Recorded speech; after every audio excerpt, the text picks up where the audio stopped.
Kuratsa, ang aton higugmaon nga punong barangay San Barangay Munbon, waray lain sa persona ni Honorable punong barangay Mr. Paredes Izquierdo Jr. Papanisan Manluat ni SB Member Honorable Maria Lini Barcarcel Kuratsa.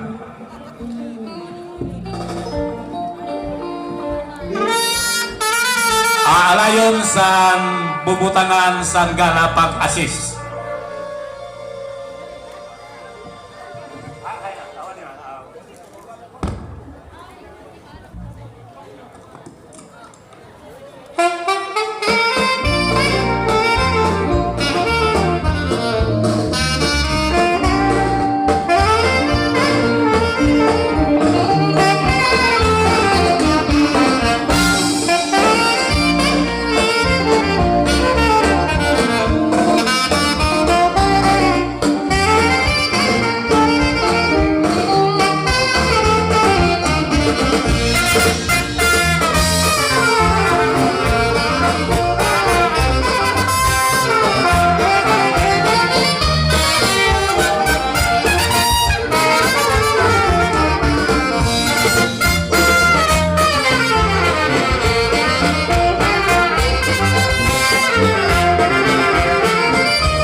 Salamat, Honorable Punong Barangay Nestor Paredes Izquierdo Jr. and SB Member Honorable Maria Lini Barcarcel San Iyo Sayaw na Kuratsa.